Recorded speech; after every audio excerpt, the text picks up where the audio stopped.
Hello everyone, welcome to my YouTube channel The Steno Story। अब आज हम पिछली क्लास के आगे का सेक्शन स्टार्ट करते हैं।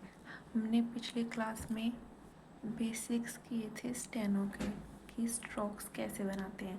तो एक क्विक रिवीजन हो जाए कि हमने किस किस के स्ट्रोक्स पढ़े थे।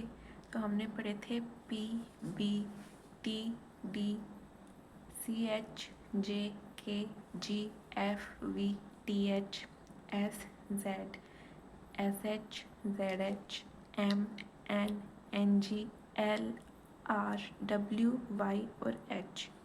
और अगर आपने पिछली वाली क्लास देखी थी तो मुझे कमेंट करके बताना कि दो तरह के स्ट्रोक्स कौन कौन से लेटर्स के बनते हैं। तो चलिए आज की क्लास स्टार्ट करते हैं। आज की क्लास में हम स्ट्रोक्स को मिलाकर लिखना सीखेंगे। तो फर्स्ट स्ट्रोक हम लिखते हैं P। ये हमने लिखा है P। फिर अब P को हम T के साथ लिखना चाहेंगे तो कैसे लिखेंगे? तो P का स्ट्रोक ऐसे बनता है और T का स्ट्रोक ऐसे बनता है। तो ये लिखा गया है PT। और अगर PD लिखेंगे तो P ऐसे और D ऐसे, ये लिखा गया है PD। ऐसे ही हम अगर P और J लिखना चाहेंगे तो P और फिर ये J, ऐसे हम मिला कर स्ट्रोक्स लिखते हैं। मैं आपको क्वेश्चंस ये वर्ड्स देती हूँ, आप वो सॉल्व करना, और अगर नहीं आए तो मैं अगली क्लास में ये समझा दूँगी कि कैसे लिखने हैं। तो हम लिखते हैं, आप ये सब करना। P, J, P, K, B, F, D, T, H, D, S, C, H, S, J, M, J, L, K, L, K, M, K, N, K, K, K, D, F, R, F, R, L, F, R, L, D, F, T, F, C, H, F, J, T, H, M। ये एक बार तो आप ये strokes की practice करना, उसके बाद हम और करेंगे। अगर आपको और ज़्यादा स्ट्रोक्स की प्रैक्टिस करनी है तो आप मेरा टेलीग्राम चैनल ज्वाइन कर लेना। मैं वहाँ आपको एक्सरसाइज जो प्रैक्टिस करने के लिए होती हैं वो मैं भेज दूँगी, आप वहाँ से देखकर और आगे की प्रैक्टिस कर सकते हैं। जब आप वो क्वेश्चंस कर लें सॉल्व, फिर मैं आंसर भी उनके कि कैसे लिखने हैं वो भी मैं डाल दूँगी। और अगर ऐसा कोई स्ट्रोक है जो आपको समझ में ना आए तो आप वो कमेंट सेक्शन में लिख के बता देना, मैं उसको सॉल्व करके अच्छे से समझा दूँगी। फिर हम नेक्स्ट आते हैं। अब हमने बेसिक स्ट्रोक्स जान लिए, अब हम आगे देखते हैं कि उन स्ट्रोक्स को और कैसे लिखा जाता है। अभी हमने स्ट्रोक्स को मिलाकर लिखना तो सीख लिया, लेकिन ऐसे कोई शब्द थोड़ी होते हैं PJ, ये कोई शब्द थोड़ी है, ये नहीं है ना। इसलिए जो शब्द होते हैं उनको कैसे लिखते हैं, तो जैसे कि ये P का स्ट्रोक है, अगर ये हम लाइन पे लिखते हैं तो इसका मतलब होता है कि इसमें, ये आगे बताऊंगी, पहले हम देखते हैं कि ये P का स्ट्रोक जो हमने लिखा है इसमें 3 पोजीशंस होती हैं। यहाँ टॉप पे 1, फिर बीच में 2 और नीचे 3, ये 3 पोजीशंस होती हैं एक स्ट्रोक में। और हमने क्योंकि ये स्ट्रोक ऊपर से नीचे लिखा है तो ये पोजीशंस भी ऊपर से नीचे आएंगी, 1, 2 और 3। अगर हम नीचे से ऊपर कोई स्ट्रोक लिखते, जैसे कि R लिखा हमने नीचे से ऊपर, तो इसमें जो पोजीशंस होंगी वो होंगी 1, 2 और 3। इसका अपोजिट, जहाँ से हम लिखना स्टार्ट करते हैं वहीं से हम पोजीशन देते हैं। ऐसा नहीं है कि पहले हम यहाँ 1 लिख दें, यहाँ 2, यहाँ 3, नहीं, जैसे लिखते हैं उस हिसाब से स्टार्टिंग पॉइंट से हम पोजीशन देना शुरू करते हैं। फिर ये पोजीशन होती क्यों है? ये पोजीशंस होती हैं वोवल्स के लिए।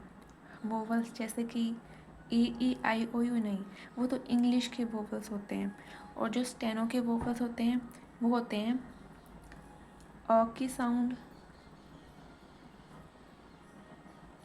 एक तो अ की साउंड होती है, जो अ की साउंड होती है वो फर्स्ट पोजीशन पे लगती है, ठीक है।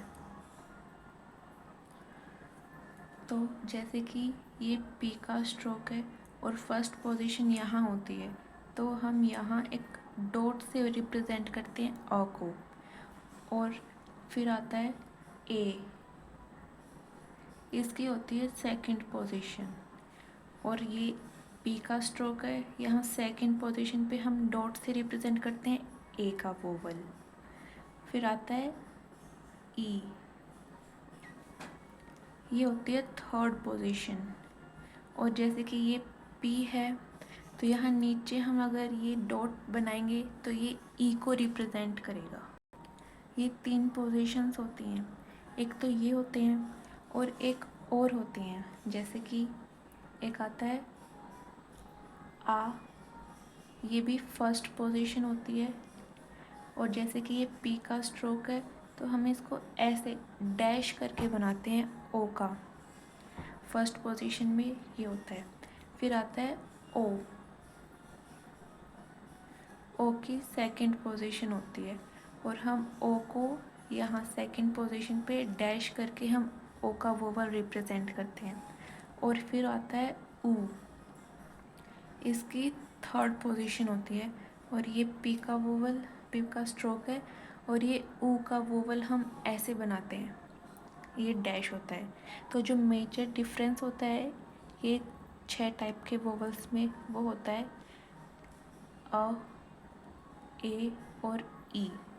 जो ये होते हैं ये बनते हैं डॉट से, डॉट से रिप्रेजेंट करते हैं हम इन्हें, और आ, ओ और ऊ को हम रिप्रेजेंट करते हैं डैश से।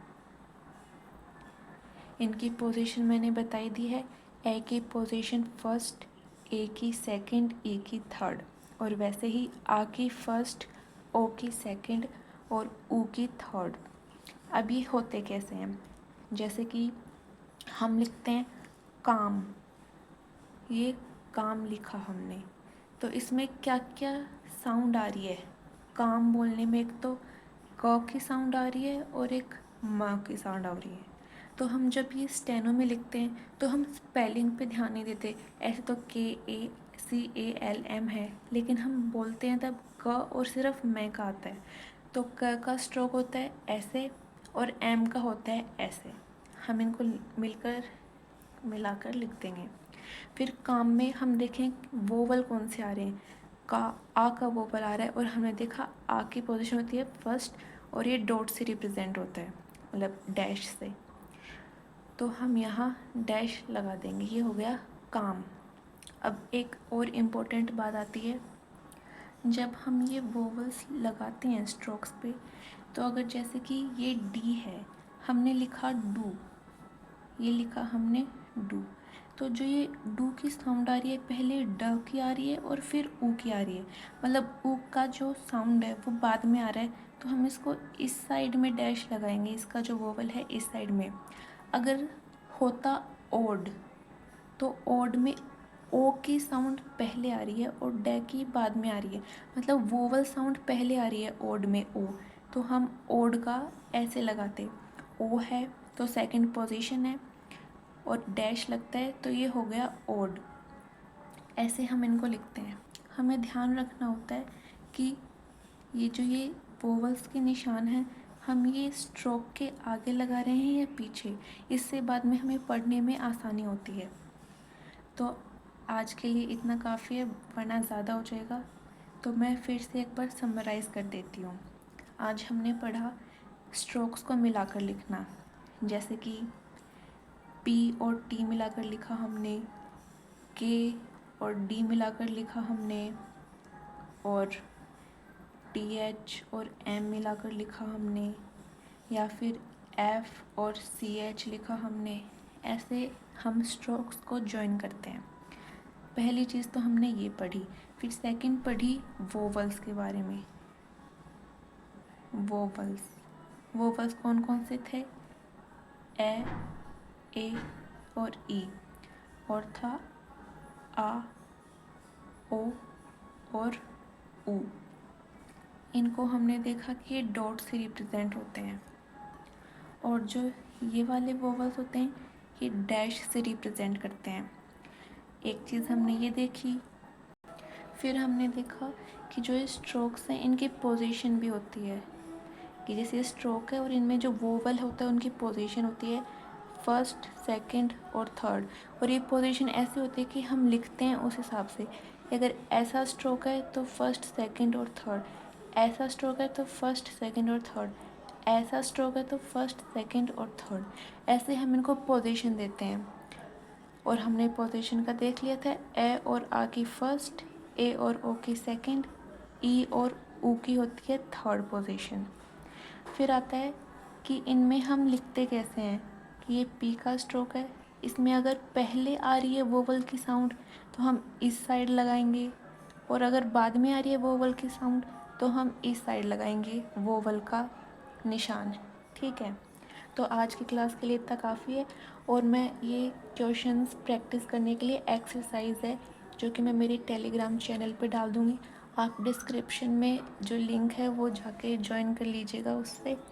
Thank you. आशा है आप सबको समझ आया होगा, और अगर कुछ समझ ना आए तो आप कमेंट में ज़रूर बताना। Thank you.